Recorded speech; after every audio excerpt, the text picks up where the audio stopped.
Esselamu Aleyküm. Aziz doğanlar, aziz Türkmenistanlılar, aziz Müslümanlar, ümmeti Muhammed, Adamoğlu, Adamzat. Recep ayının 24'ü 1445 Hicri kamarı ve bugün hem 2024 miladi 5. fevral. Kur'an-ı Kerim'i okap başladık. Sizin bilen Türkmen diline bileli, düşüneli. Allah-u Teala Kur'an-ı Kerim'ni bize Kur'an'ı okan ip buyuruyor. İlkinci buyurugam şol. Onun için bize Türkmen diline okap öğrenelim ki vakti gelende hem Kur'an'ca, Arapça hem okumak nasip eylesin. Bugünkü gün 20. suresi Neml suresi. Neml suresi Mekke'de inen sürelerden bolup ol 93 ayetten ibarettir. 18. ayette Süleyman aleyhisselam peygamberin goşununa yol veren garynjalar barada söz kozgolyandygy üçin ona Neml diýip ad berilipdir. Rahman ve Rahim olan Allah'ın adı bilen. Ta, sin. Bular Kur'an'ın ve eşkar kitabın ayetleridir. Ol müminler için yol görkezici hem de buşlukçudur. Ol buşlanan, müminler namazlarını berca ediyen, zekatlarını berýän ve ahirete hem yürekten inanýanlardır. Biz ahirete inanmayanlara öz edýän işlerini gözel etip görkezdik. Şol sebäpli hem olar azaştırıcı ýolda gümrah bolup berendirler. Bulara iňerbet azap bardyr. Ahirette agyr ziýan çekjekler hem olardyr. Taqiq, Kur'an sana hikmet eýesi hem de ähli zady bilýän Perwerdigarymyz tarapyndan berilendir.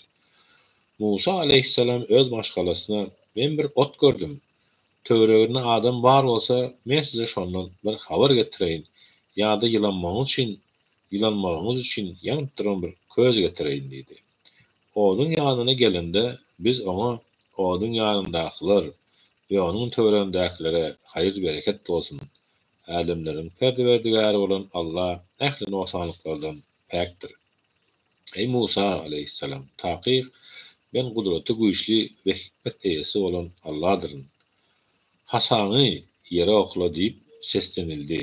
Ol hasasynyň ýylan ýaly öňe okturlandygyny görüp ýyzyna garaman ýeňsäni öwürdi, ökçäni göterdi. Allah ona "Ey Musa aleyhisselam, gorkma. Meniň ýanymda peýgamberler gorkmaz. Emma kim zulüm eden bolsa, soň ol erbetliginiň deregine bir ýagşylyk etse, onda men bagyşlaýjydyryn, rehim şepaatlydyryň" diýdi. Inni bolsa elini koltugyna sal, ol Firawuna ve kowmuna iýerilen 9 nyşananyň, mujizanyň biri hökmünde hiç hil tegmisiz appak el bolup çyksyn. Taqiq olar azgyn kowm boldular. Olara biziň göze görünüp duran mucizalarymız gelene olar bu äşkär jadydyr diýdiler. Köňülleri bu ayetlere dolu kanaatlanan hem bolsa zalymlyklary ve ulumsuzlyklary sebäpli olary inkar etdiler. Seret azgynlaryň soňy nähili boldy. Biz Dawuda ve Süleymana aleyhisselama ilm berdik.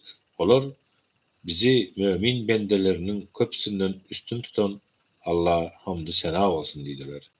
Süleyman Dawud'un aleyhisselamı yerine geçip "Ey insanlar, bize kuşun dili öğretildi ve ehli zattan bir muhtar verildi. Taqiq bu aşkar ýagşylykdyr, artykmaşykdyr" diýdi. Süleyman aleyhisselam için jynlardan, insanlardan ve kuşlardan emele gelen goşun nizama goýulan ýagdaýda bir ýere jemlendi.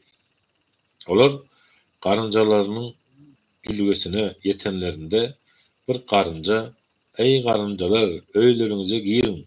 Süleyman ve goşuny sizi bilmän mınjyradaýmasyn" diýdi. Süleyman aleyhisselam hem garynjanyň bu sözüne göwün hoşluk bilen ýylgyrdy hem de "Ey Perwerdigarym, maňa we enem atama beren nygmatlaryňa şükür etmegim ve senin razy boljak amallaryny işlemegim üçin maňa güýç kuwwat ber. men öz merhemetiň bilen salih kullaryň hataryny goş diýdi. Ol guşlary gözden geçirip men hüt-hüdi göremek ýa-da ol gelmedimika? Ol menden ruhsatsyz gelmedigini anyk bir sebäp delil getirmese men oňa ören agyr ceza bererim ýa-da onuň damagyny çalaryn diýdi. Köp wagt geçmezden hüt-hüt gelip senin habaryň bolmadyk bir zatdan habarly boldum we saňa Sebe halky barada anyk bir maglumat getirdim diýdi. Düşündirişi Sebe halky Yemen'de sövda satyk bilen meşgullanan bir halkyň ady. Olaryň paýtagty Yemenin Sana şäheriniň takminan 100 kilometr demirgazyk gündogaryna ýerleşýän Marib şäheri bolupdyr. Taqiq men olara hökümdarlyk edýän we özüne ähli zatdan bir mukdar berilen bir zenan gördüm. Onuň uly tahty hem bardy. Ol zenan we kowmy Allah däl-de güne sejde ibadet edýär ekenler. Ve şeytan olara edýän işlerini gözel edip görkezip olary dogry ýoldan çykartdyr. Şol sebäpli hem olar dogry ýoly tapmaýarlar. Şeytan olaryň asmanlarda we ýerde gizlin zatlary äşkär ýüze çykarýan, sizin gizleyen ve ayan edýän zatlaryňyzy hem bilýän Allah secde etmesinler diýip şeýle edýär. Beýik arşyň eýesi bolan Allahdan başga ibadeta laýyk Hudaý ýokdur diýdi. Süleyman hem aleyhisselam göreli bakaly, sen dogryny aýdýarsyňmy ýa-da ýalançymy? Şu hatymy alyp gitde, olaryň arasyna taşla. Soň olardan ize çekil we nähil netije gelendiklerini garaş diýdi.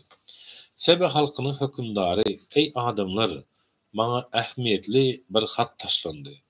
Ol hat Süleymandan gelipdir we Rahman we Rahim bolan Allahyň ady bilen başlanýar. Ol hatda özüňizi menden beýik saýmaň we boyun sunup maňa gelin diýilýär diýdi. Ol ýene-de ey halkyň emeldarlary, düşen ýagdaýym barada maňa maslahat berin. Men siziň bilen maslahatlaşmazdan öz başyma ferman çykarmaýyn diýdi. Emeldarlar biz kuwwatly hemde söweşlerde örenmäkendiriz. Ferman boza senin ihtiýarynda, özüň gör, näme emir etseň et diýdiler. Onda hökümdarlar bir ýurda giyseler, ol ýeri ýykan ýumran ederler we halkynyň iň awraly adamlaryny iň perest derejä düşürerler. Bular hem şeýle ederler. Gowsy men olara sowgat salam ugradaýyn, hem garaşyp göreýin, ilçiler näme jogap bilen öwürlüp gelerkäler diýdi. İýlerilen ilçileri Süleyman aleyhisselamyň ýanyna gelenlerine Süleyman olara siz maňa mal-mülk ködürleýäňizmi? Allahyň maňa beren peýgamberligi we şalygy siziň bereningizden has haýyrlydyr. Siz bolsa munyň tersine öz sowgat salamyňyza buýsanýarsyňyz. Sen ey Sebe halkynyň ilçisi, iziňe dolanyp bar, hökmän biz olara şeýle bir goşun bilen bararys berin, olar asla bäs gelip bilmezler ve olary maskara edip ol ýerden çykararys diýdi. Soň Süleyman aleyhisselam ey emeldarlar, olar boyun sunup gelmezlerden öň siziň haýsyňyz maňa ol hökümdaryň tahtyny getirip bilersiňiz diýdi. Jynlaryň biri men ony ýerinden turmakan saňa getirerin, men muňa güýji ýetjek ynamdadyryn diýdi. Özünde kitapdan bir ilim bolan başga biri men onu saňa göz açyp ýumady salymda getirerin diýdi. Süleyman tahtyň öz ýanyna ýerleşdirilendigini görende bu Perwerdigarymyň şükür edermika ýa-da gadyr bilmezlik edermika diýip meni synamak üçin eden ýagşylyklarynyň biridir. Kim şükür etse ol diňe özü üçin şükür edýändir. Kim gadyr bilmezlik näşükürlik edýän bolsa Perwerdigarym onuň şükrüne mätäç däldir. Ol hiç sada mätäç däldir. Ol baýdyr, jomartdyr. Onuň tahtyny özü hem tanymaz ýaly edin, görelin, dogry ýoly taparmyka ýa-da tapmaýanlardan biri bolarmyka diýdi. Hökümdar gelende oňa seniň tahtyň hem şunuň ýalymydy diýildi. Ol haýran bolup, göýe bu şol taht ýaly diýdi. Şonda Süleyman aleyhisselam bize ondan hökümdardan öň Allahyň gudraty barada ilim berilipdi we biz boyun bolupdyk diýdi. Ony Allahdan başga ibadet edýän zatlary ýoldan çykarypdy. Ol kapyrlaryň kowmundan bolupdy. ona köşke gir diýildi. Ol köşke görenne onu suwdur edip etegini çermäp baldyrlaryny açdy. Süleyman aleyhisselam hem bu aynadan yaldyrladylyp yasalan köşkdir diýdi. Hökümdar, ey Perwerdigarim, men öz janyma zulüm eden ekenim. Süleymany we älimden Perwerdigary Allah boyun sundum diýdi. Semut kowmuna hem Allah kulluk edin diýmek üçin öz doganlary Salyhy berdik. Görse olar biri bilen çekeleşen iki tapara bölündiler. Salih olara aleyhisselam, ey kowmum, ýagşylyk etmek Allah'ın rahmeti barha, näme üçin yamanlyk etmäge, azap gelmegine howlugyarsyňyz.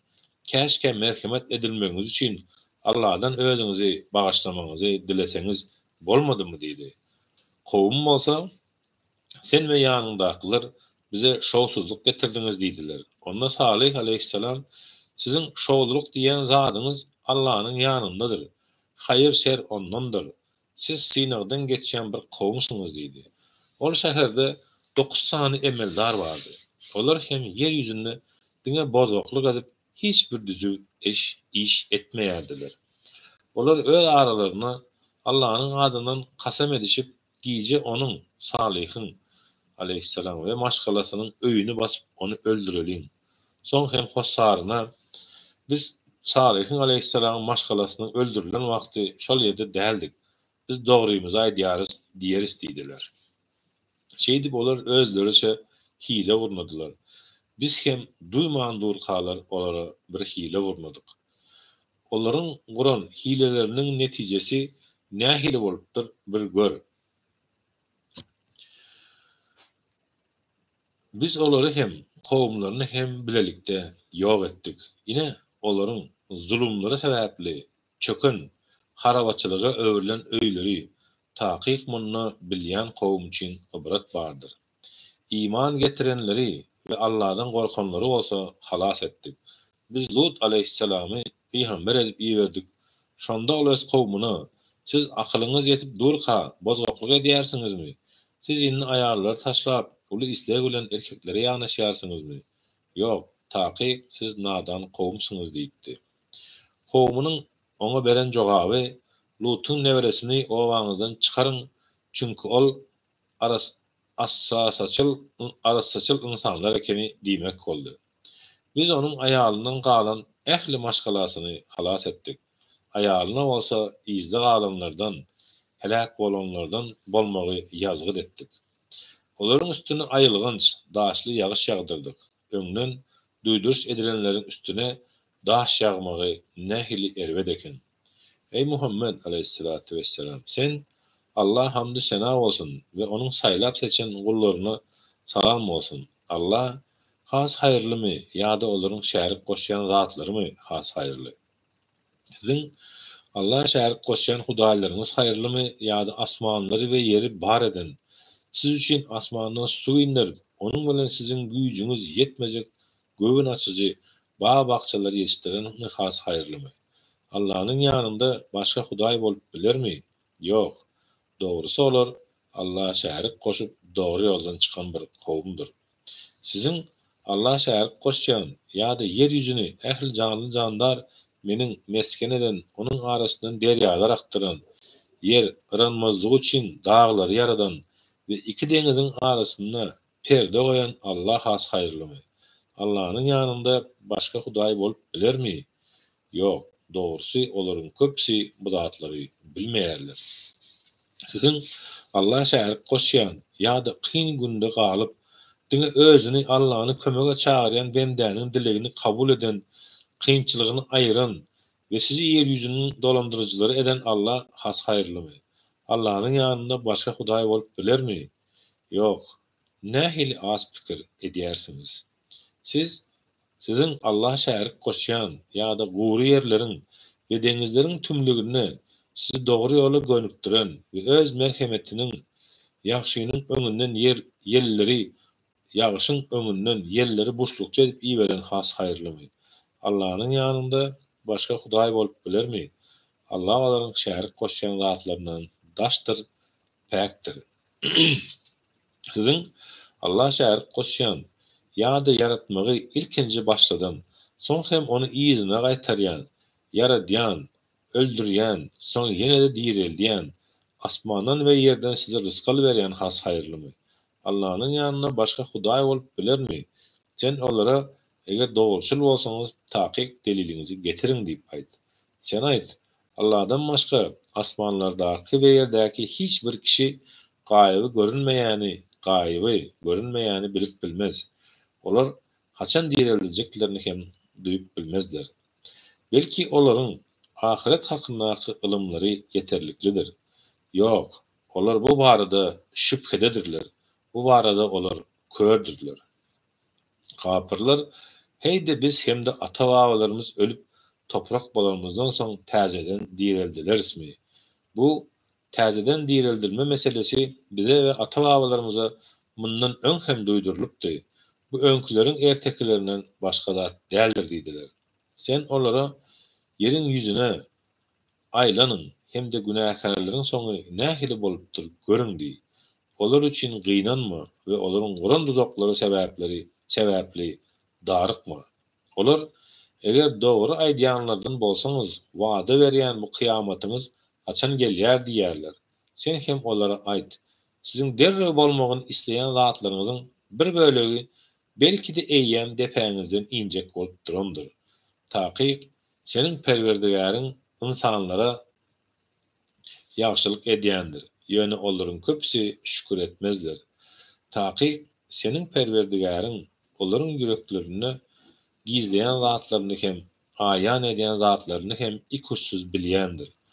Asmannaky we ýerdäki gözden ırak ähli zat anyk kitapda, Lawhy Mahfuzda bardyr.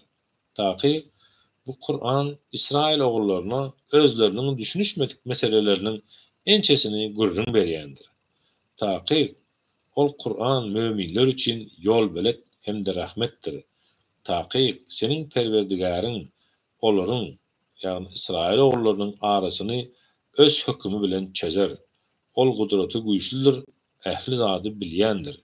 Sen Allah bilwagla, çünki seniň barýan ýolyň äşkär hakykatdyr.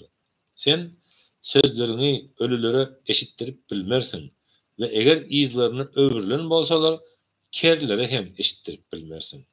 Sen körleri hem azaşan ýolundan dogry ýola gönükdirip bilmersin. Sen çakylygy diňe nişanalarymyza, mucizalarymyza iman getirenlere eşitdirip bilersin. Hakyky boyun bolan hem şolardyr. Olara wada berilen söz, azap, hakykada öwürlende biz olar üçin ýerden insanlaryň bizim ayatlarymyza ýürekden iman getirmeýänliklerini aýdýan bir haýwan, kıyamet alamatlarının biri bolan 4 ayaklı jandar çıkarırız. Ol gün kıyamet günü her bir kowumdan ayatlarymyzy yalan hasaplananlary topar edip jemläriz. Olar hasap meýdanyny eltirmek üçin nizamy durarlar. Olar gelenlerinde Allah olara siz nämedigine dolu akyl yetirmezden meniň ayatlarymy, kudratlarymy yalan hasapladyňyzmy ya bolmasa başga näme etdiňiz diýer.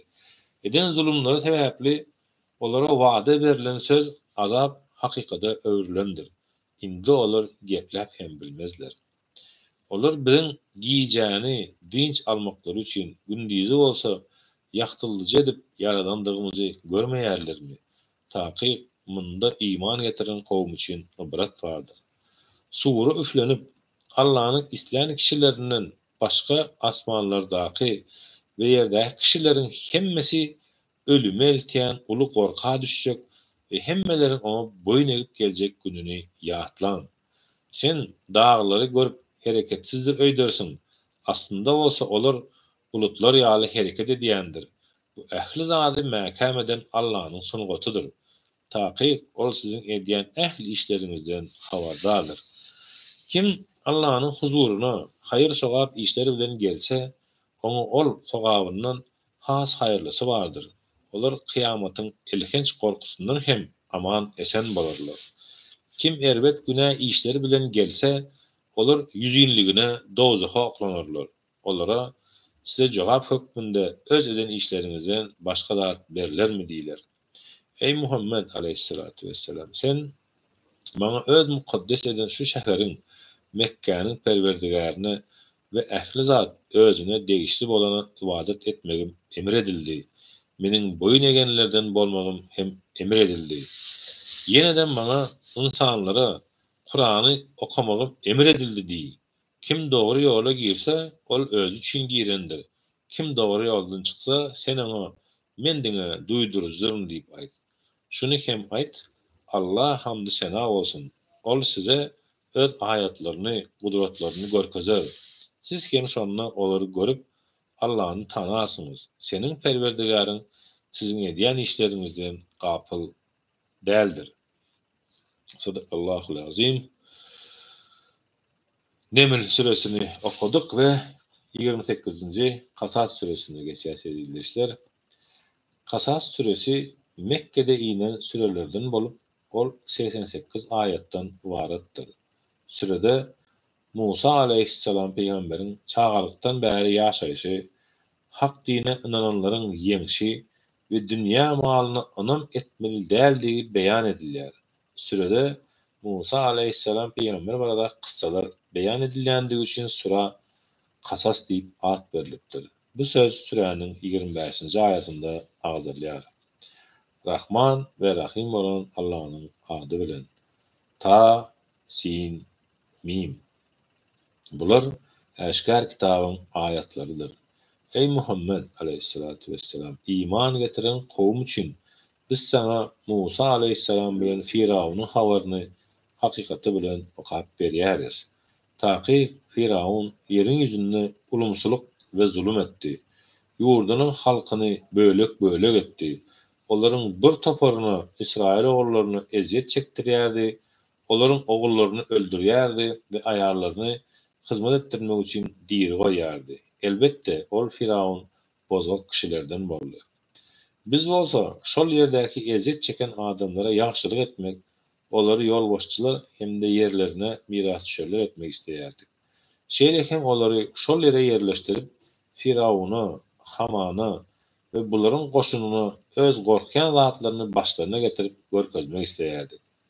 Biz Musa aleyhisselamyň ejesine onu emdir, ona bir ziyan gelir öýdüp gorksaň, desçine onu derýa taşla hemde ol helak bolar öýdüp gorkma, gynanma.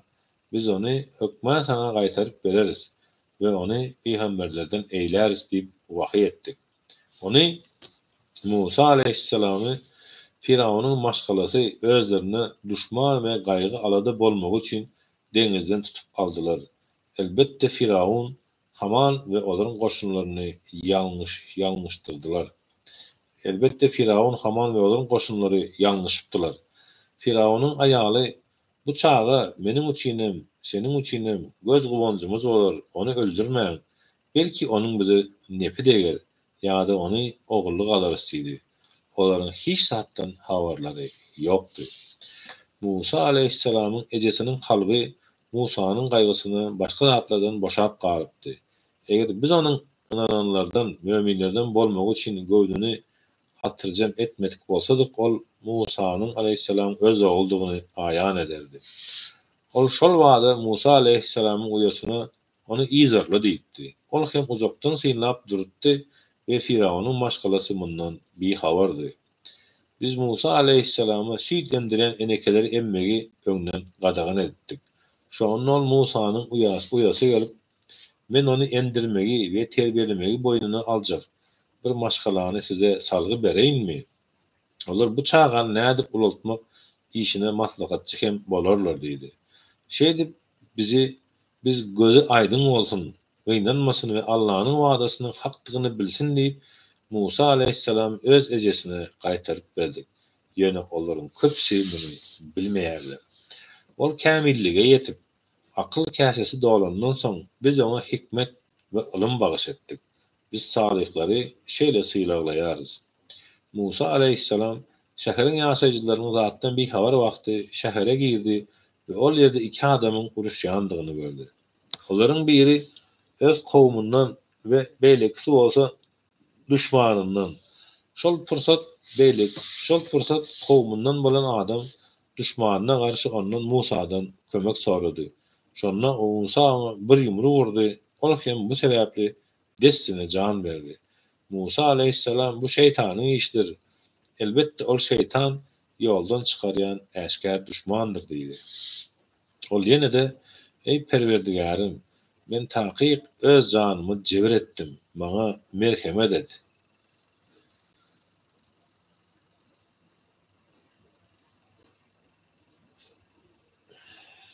Ol ýene de ey Perwerdigarim, men takyk öz janymy jebir etdim. Maňa merhemet et diýdi. Allah hem onu bağışladı. Çünkü ol bağışlayıcıdır, rahim şefaatlidir.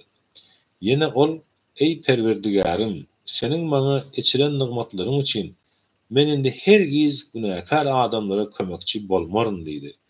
Musa aleyhisselam şäherin içinde gorkulu ýagdaýda daňy atyrdy. Birden görse, ine düýünki ödünden kömek soran adam gygyryp, onu ýene-de kömege çagyrýar. Musa bolsa aleyhisselam oňa takyk sen anyk bir azgyn ekeniň diýdi. Musa aleyhisselam ikisinin düşmany bolan kişini tutmakçy bolanna bolsa, ol düýünki kömek adamsy, ey Musa aleyhisselam, sen näme düýünki adamy öldürüşiň ýaly meni de öldürmek isleýärsiňmi? Senin bar isleýän yer ýüzünde sütemkär bolmak, sen düzçilerden bolmak isleýänok diýdi. Şäheriň çetinden bir adam ılgak gelip, ey Musa aleyhisselam, emeldarlar seni öldürmäge dil biriktirdiler. Sen çık da git, men sana maslahat berýänlerden diýdi. Musa aleyhisselam gorka eýlesine beýlesine garap dessine şäherden çykdy. Şol pursat ol, ey Perwerdigarim, meni bu zalim kowmdan halas et diýdi. Yüzüni Medyen şäherine tarap öwreninde bolsa, belki de Perwerdigarim meni has dogry ýola gönükdirer diýdi. Medyenyň suwuna, guýusyna ýeteninde ol ýerde bir topar adamlaryň öz mallaryny suwa ýakýandyklaryny gördü we olardan başga da iki aýalyň mallaryny suwa eltmän saklap durandyklaryny görüp, maksadyňyz näme diýdi. Onda olar, biz çapanlar mallaryny çykarýançalar öz mallarymyzy suwa ýakyp bilmeýäris. Hatamyz bolsa köpü geçen goja diýdiler. Musa aleyhisselam olaryň goýunlaryny suwa ýakyp berdi. Soňkam kölege tarap çekip, ey Perwerdigarim, men senin maňa iňdirjek her bir haýryňy mätäçdirin diýdi. Biraz wagtdan soň şol iki gyýdyň biri edep haya bilen gelip, kakam seni mallarymyzy suwa ýakyp bereniň hakyny bermek üçin çagyrýar diýdi. Musa aleyhisselam onuň şu gaýbyň ýanyna gelip, öz başyndan geçenleri gürrüň bereninde ol şu gaýyp, sen gorkma, sen zalim kowmdan halas bolupsyň diýdi. Olaryň gyzlaryň biri, ey ata, onu hakyny tutsana, takyk senin hakyny tutjak iň haýyrly adamyň güýçli hem ynamdar bolmalydyr diýdi. Şu gaýyp Musa aleyhisselama ýüzlenip, maňa 8 ýyllap malum bakyp bersen, hakyny bermek şerti bilen şu iki gyzyň birini sana nikalap bermek isleýärdim. Eger muny hyzmaty 10 ýyla ýetirsen, onda bu senin bize ýagşylyk etdigiň bolar. Men sana agyran salmak islemeýärim. İnşallah sen meniň salih kişidigimi görersiň diýdi. Onda Musa aleyhisselam, bu senin bilen meniň aramdaky ulalaşykdyr. Bu iki müddetden haýsyny doldursam, ihtiýar özümde. Soň maňa düşmançylyk ikilik etmek ýokdur. Allah aýdýan sözümize güwädir diýdi. Musa aleyhisselam müddetini doldurup, ähli maşgalasy bilen Müsire tarap ýola düşende, Tur dağı tarapynda bir ot gördü we maşgalasyna, siz garaşyň, men bir ot gördüm. Belki size ondan bir habar ýa-da ýylanmagyňyz üçin şol otdan bir köz alyp geleýin diýdi. Musa aleyhisselam onuň odyň ýanyna gelende, mübarek ýeriň sag tarapyndaky jülgäniň kenaryndaky bir agaçdan oňa şeýle ses geldi. Ey Musa aleyhisselam, takyk men älemleriň perwerdigäri bolan Allah'dyryn. Hasany ýere okla diýdi. Musa aleyhisselam hasasynyň ýylandek tolanýandygyny görende ýyzyna garamaň gaçdy. Onda Allah oňa, ey Musa aleyhisselam, gorkma-da ýyzyna gaýt, elbette sen aman galarsyň. Eliň hem goltugyna sal, goýal hiç bir tegminsiz appak bolup çyksyn. Gorky sebäpli açylan gollaryny ýygyna. Ine bular Perwerdigäriň tarapyndan Firawna we onuň emeldarlaryna eýberilen iki delildir. Taqiq olar bozok kowum boldular diýdi. Musa aleyhisselam ey Perwerdigarim, ben olaryň içinden birini öldürdüm. Şol sebäpli hem olaryň meni öldürmeginden gorkýarym. Doganım Harunyň dili meninkiden has düşnükliräk. Onu hem meniň bilen bile meni tasdiklayan bir goldaw çökmünne ýeber. Taqiq olaryň meni yalan hasaplamaklaryndan gorkýarym diýdi.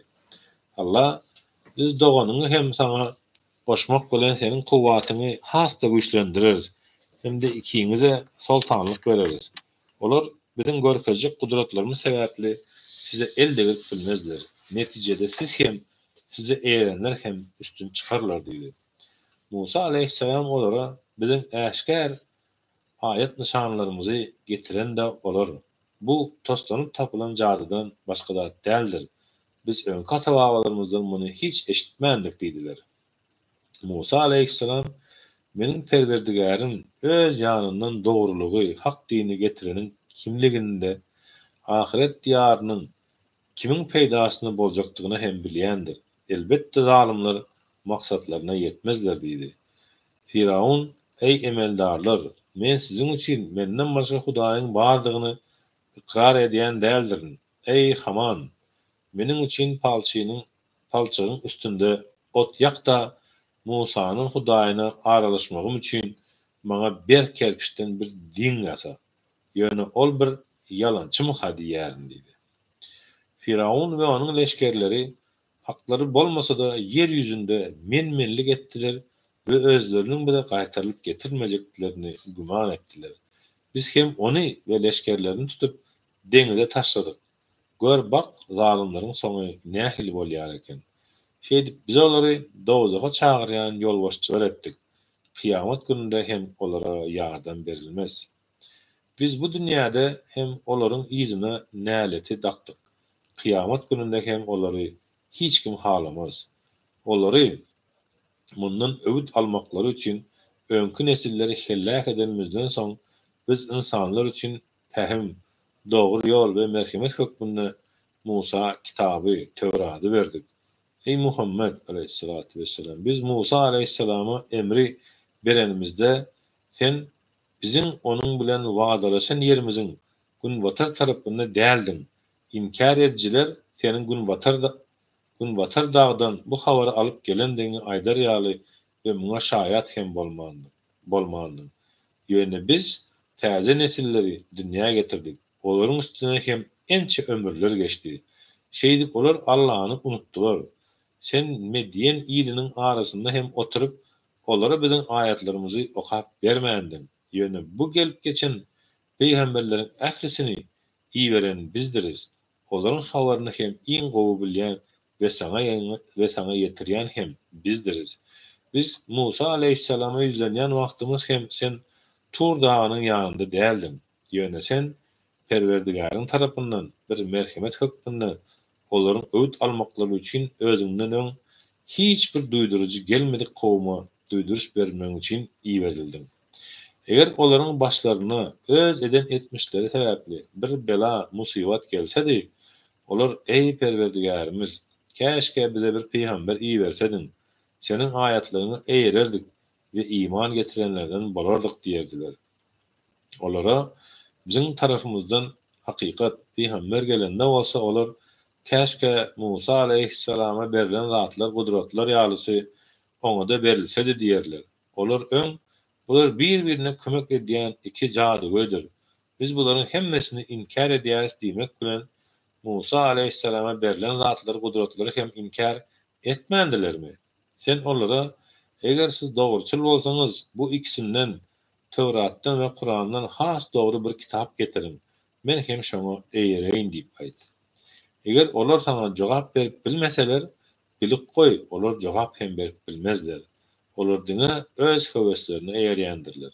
Allah tarapyndan gelen bir dogry ýoly bolmazdan öz höwesine, nefsini eýeren kişiden beter ýoldan çykan kim bolup biler?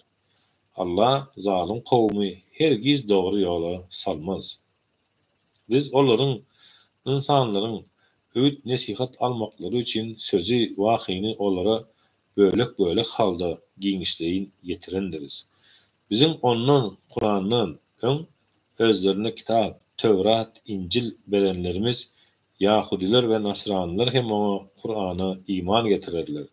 Düşündirişi bu ýerde Yahudilerden we Nasranylardan Muhammed Aleyhisselam Peygamberimize iman getirenler göz öňünde tutulýar. Ol Kur'an özlerini okulanda olur, biz ona iman getirdik. Elbette ol Perwerdigarymyz tarapyndan gelen hakykatdyr. Taky biz bundan öň hem musulmanlyk diýerler. Olar sabır takat edendikleri üçin syýlalary hem iki gezek berler. Olar yamanlygy ýagşylyk bilen sowarlar we bizim özlerine bilen rızkalymyzdan mätäçlere sarp ederler. Olar boş zatlary eşitseler, ondan yüz öwürüp biz öz işimiz bilen bolaly. Siz hem öz işiniz bilen bolun. Salamat bolun. Biz nadanlar bilen iş salysmak islemeýäris diýerler. Ey Muhammed Aleyhissalatu vesselam, sen öz islen adamlaryny dogry ýola salyp bilmersin. Ýöne Allah öz islen adamlaryny dogry ýola salar. Ol dogry ýola girjekleri iň ýaxşy bilýändir. Olar Mekkeli kapyrlar. Ey Muhammed, biz eger senin bilen birlikde dogry ýola giräsek Aleyhissalatu vesselam, bizi öz yerimizden dessine göterip çıkararlar diýdiler. Eýsem biz olara öz tarafymyzdan rızkal hökmünde ähli zatlaryň, miweleriň ýygnalýan mukaddes asuda ýerini, Mekkäni mekan edip bermänmidik? Emma olaryň köpsi muny bilmeýärler. Biz bolçuluğa ýetenden soň nygmatlara näşükürlik edip azan ençemi owa şäheri helak etdik. Ine olaryň yerleri, olardan soň bu yerlerde az wagtlyk ýaşaldy. Soň miras düşerleri biz bolduk. Senin Perwerdigaryň ayatlarymyzy okayan bir peýgamber iýermedik owasyny, şäherini helak edýän däldir. Bizdiňe halky zalim bolan owalary helak edýändirs. Size berilen zatlar dünýä ýaşaýyşynyň näseleridir we zinatlarydyr. Allah'ın ýanyna zatlar bolsa has haýyrly we bakydyr. Siz akylyňyzy kullanmaýarsyňyzmy? Biziň ýagşy wada, cenneti berenlerimiz we şol wadalara şüphesiz gowşan kişilerimiz biziň dünýä ýaşaýyşynyň näseleri baýlygy bilen nygmatlandyryp, soň hem kıyamet güni azaba duçar edilen kişi ýalymy eýsem. Ol gün Allah olara ýüzlenip, "Hany siziň bardyr edip güman eden şäheriklerim nirede?" diýer. Üstlerine söz azap düşýän halk bolan kişiler, "Ey Perwerdigarymyz, olar biziň azdıranlarymyzdyr. Biz olary hem öz azyşymyz ýaly azdyrdyk. Senin öňünde olardan bizardygymyzy aýdýarys. Onsuz hem olar diňe bir bize ibadet kulluk etmeýärdiler. Olar şeytanyň izine hem eýerýärdiler" diýerler.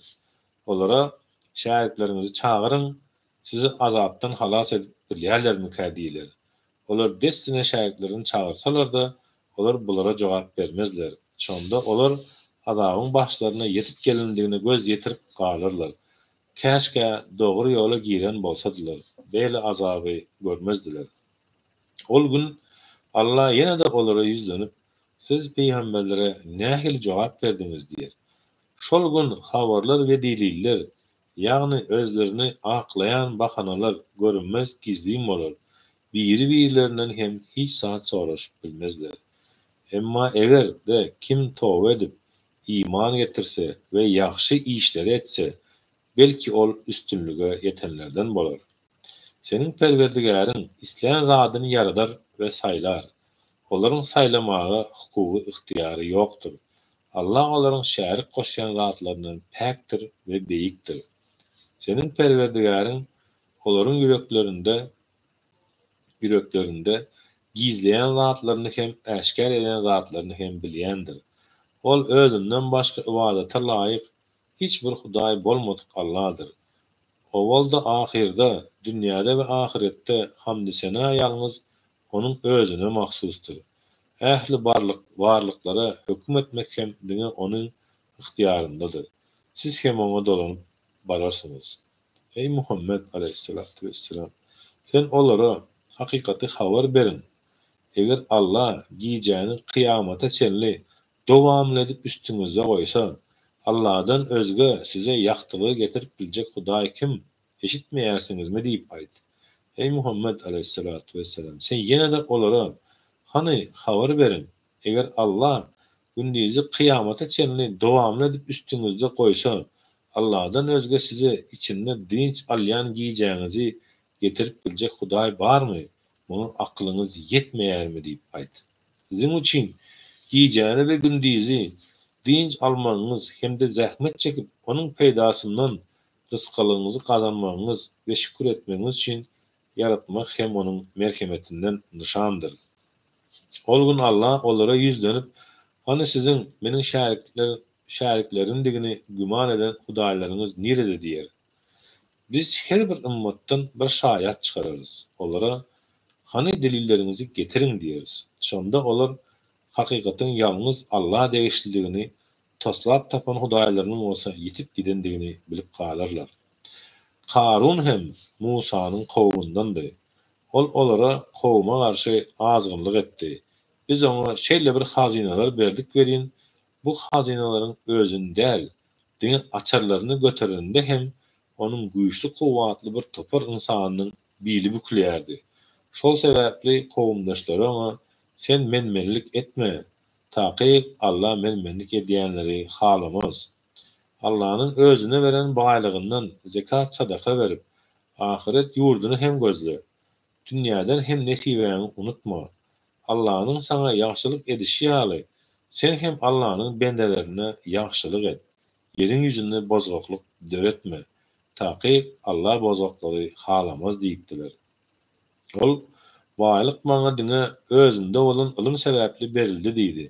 Ol özünden öňki nesillerden has güýçli kowwatly we ýygynanan mal mülki has köp bolan kişileri hem Allah'ın helak edendigini bilmeýärmi? Günäkärlerden günäleri sorulmaz. Gönül ceza verirler. Çünkü Allah olaryň ähli etmişlerini bilýändir. Soň Karun kowmunyň öňüne bezenip beslenip çykypdy. Pany dünýäni isleýän kişiler käşke biziň Karun'un kıyaly baýlygymyz bolsady. Taky ol uly bir nesibäniň eýesidir diýdiler. Özlerine ilm berilenler bolsa, haýp size iman getirenler we ýaxşy işli edilenler üçin Allah'ın sowaby has haýyrlydyr. Onu hem diňe sabırlylar gowşar diýdiler. Biz ony Karuny we onuň mülkini ýere ýuwutdurdyk. Indi ona Allah'dan özge ýardam berjek hiç bir topar ýokdur. Onuň özü hem ýardam berilenlerden bolup bilmez.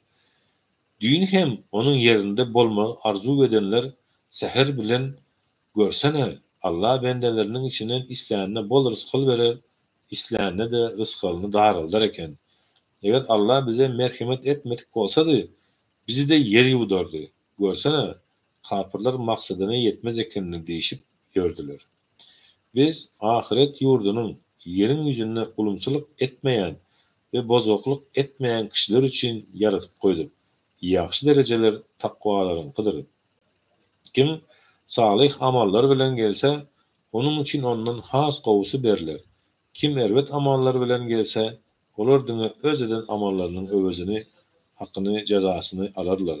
Ey Muhammed aleyhissalatu vesselam, Kur'any sana farz eden inderen Allah taky seni dolanyp barjak ýerine gaýtaryp elter. Onda sen meniň Perwerdigarym dogry ýol bilen geleni hem äşkär azgynlykda bolany hem gatgo bilýändir diýip aýdy. Ey Muhammed aleyhissalatu vesselam, sen özüňe kitap beriler diýip garaşmaýardyň. Ýöne bu Perwerdigaryň sana bir merhemetdir. Şonuň üçin hem hergiz kapyrlara arka çykma. Özüňe Allah'ın aýatlary indirilenden soň olar kapyrlar hergiz seni bu aýatlardan döndürmesinler. Perwerdigaryňa dilek doga et, hem de hergiz ona şärik goşýanlardan bolma. Allah'ın ýany bilen başga hudaýy çağırma, ibadat etme. Onuň özünden başga ibadata laýyk hudaýy ýokdur. Ondan başga ähli zat helak bolar. Höküm bermek onuň ihtiýaryndadyr. Hem de siz ona dolanyp bararsyňyz. Sadakallahul azim. Aziz dostlar, bugün hem Kur'an-ı Kerim'in 28. suresi 27. Neml ve 28. Kasas sürelerini okuduk. Allah nasip etse inşallah ertir. Ankebut, Kur'an-ı Kerim'in 29. süresi Ankebut süresini, 30. süresi Rum süresini, 31. Lukman süresini inşallah ve 32. Secde süresini hem de nasip olsa 33. Ahzab süresini, Ankebut, Rut, Lukman, Secde ve Ahzab sürelerini 5 sürelerini izleyini okarız ve bunların ayetleri azrak belirtilere seredenle bunun için 5 süren okumanı makul gördük. Bugün hem dinleyenimiz için Allah sizden razı olsun. Allah Teala bize Kur'an okumanı buyuruyor.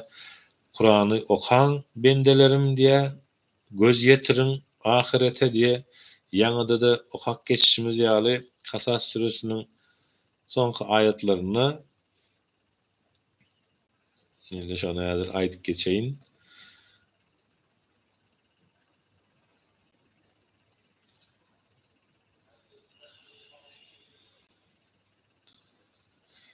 Ne 85. ayette ey Muhammed Kur'an'ı sana farz eden indiren Allah taqiq seni dolanyp barjak yerine gaýtaryp elter. Onun için meniň perwerdigarim dogry ýol bilen geleni hem äşkär azgynlykda bolany hem gaty gowy bilýändir diýip aýdy. Şonuň üçin Allah Taala bizi garşysyna salih amallar bilen çykmamyzy müýesser eylesin. Allahumme inne eselike imanen daime ve eselike ilmen nafi ve eselike ilmen nafi ve eselike ilmen haşir ve eselike kalben haşir ve eselike ilmen nafi ve eselike yakinen sadık ve eselike dinin kayyima ve eselike afiyete min kulli belek ve eselike tamamen afiyet. Allahümme eşkili zalimine biz zalime ekşinin beynihim salime ya Allah. Zarun nokuşsunun salamat çıkar Türkmen halkını ağzı birlikte olalinçikte kalbinin iman dolluğunu ağzı birlik bilen zalime karşı zulma karşı hep beraber birlikte durup bilmeklik için ve zalimi yeryüzüne yok etmeklik için Türkmenistan'dan başlamamızı, yurdumuzu parahat etmemizi ağzı birlikte borçlukta sana şükür ediyen kullarının bolup yaşamaklarını bize müyesser eyle. Davamızı hak uğruna olan yolumuzu sen özün doğru yola çıkar eylepeverdigarim bize merhamet edecek sensin, bizi doğru yola salacak sensin, bizi azdıracağım sensin, bizi yok edeceğim sensin, emma sen bizi ziyana uğranlardan näl, kahrına uğranlardan näl, merhametine eýe bolan kullarının bendelerinden eyle. Amin. Allahu ekber. Tagaman öýlerimize, maşgalalarymyza gowuşmany Allah müyesser eylesin. Sag bolun ýyldaşlardyňlarynız üçin. Allah'a emanetsiniz. Ertir görüşýänçe.